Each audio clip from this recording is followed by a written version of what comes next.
I've been thinking about your poem, Woman Dancing on Her Son's Coffin. The way it begins, she is not in black, not weeping, not leaning against someone as she staggers, drunk with grief. No, she dances on top of her son's coffin outside the Lafitte projects where he was gunned down. And the poem epitomizes for me a lot of what I think of the combination of both lyricism and political consciousness I see in a lot of your work. And I was wondering, did you start that way, or did you come to have a political consciousness through lyrical poetry? I didn't start that way. I think I started very much as a lyric poet. I've always had kind of an ear for the music of words, and I think Why? I guess probably because I grew up with a lot of old Appalachian ballads, and I grew up in southern West Virginia, and my lullabies were kind of these old coal mining songs and train wrecks, and Those ballads that went on forever. Yeah, go on forever. People were killed and yeah, all people that. were dying, people were killing each other, and that's my dad would sing these to us. And he was a coal miner. His father was a coal miner, and so there's this kind of, I guess, mythology and the music making from the mythology that I think my ear probably was tuned to. If I had to guess, that's why.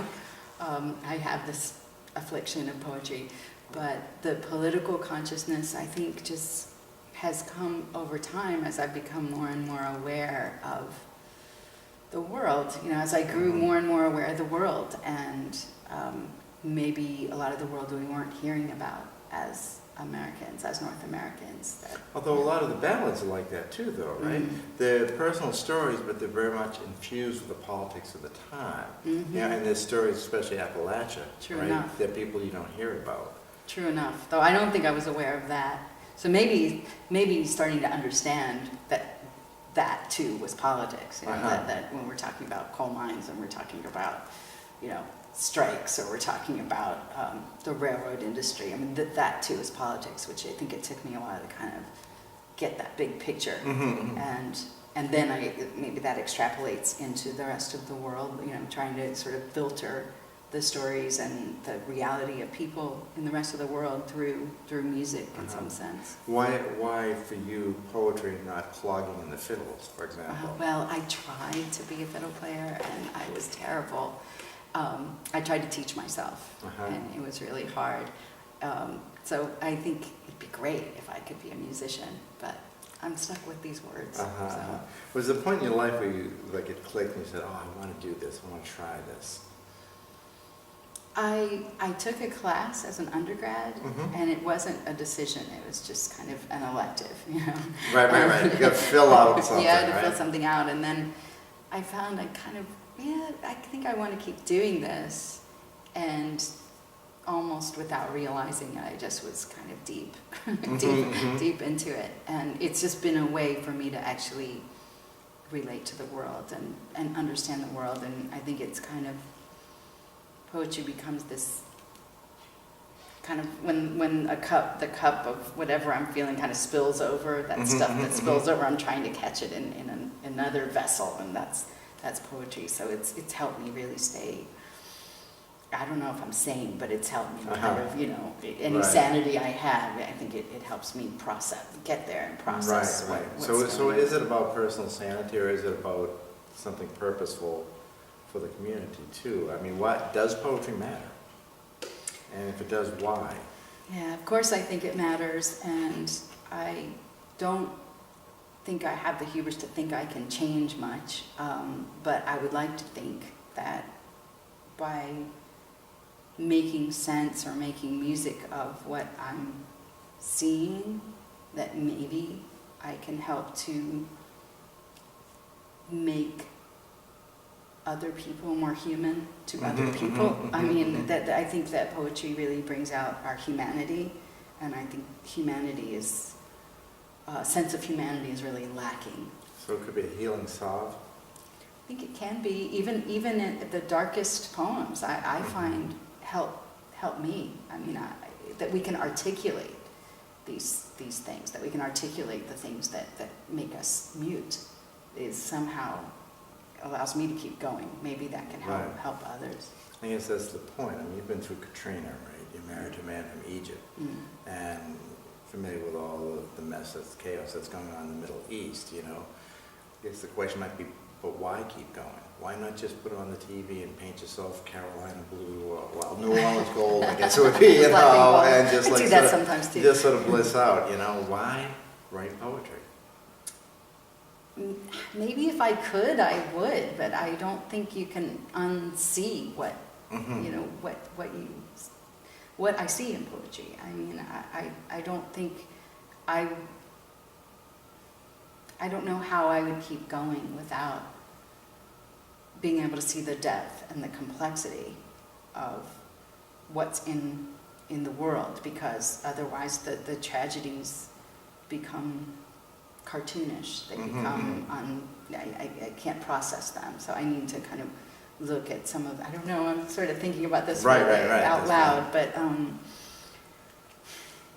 well, do you think you see the depth and complexity because you write poetry, or do you think because you write poetry you see the depth and complexity? yes, I think both are true, and so maybe, you know, maybe it's a curse that once you go down that path, you can no longer just kind of bliss out.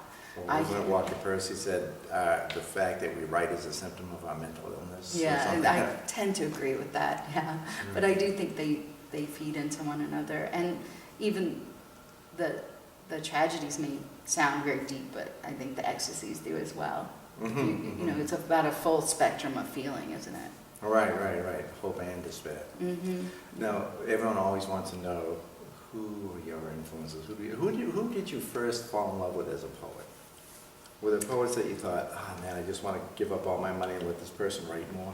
Yeah. Well, I'm in poetry for the money, as you. Of course, we know that. Yeah.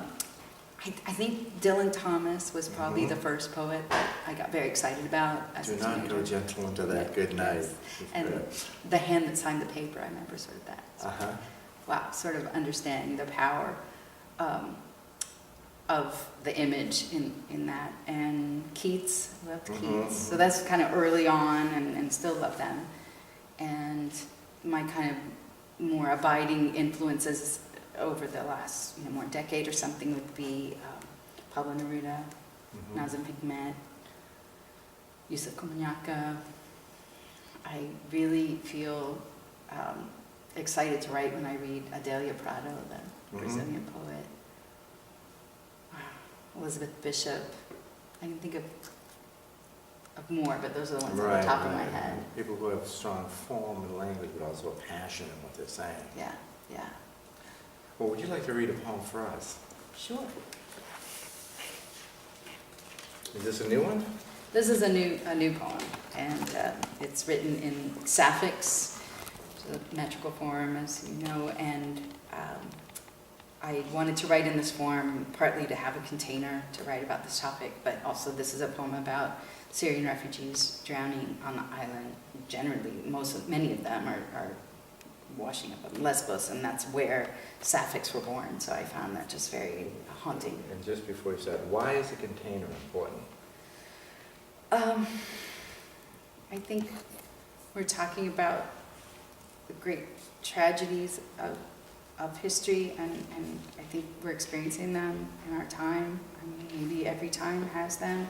I mean, for me, they can be really silencing. I mean, they're just completely overwhelming.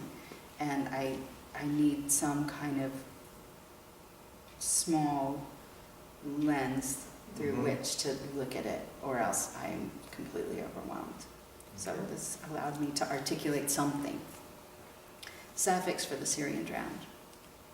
Ocean laps the body, the Velcro shoes still fastened.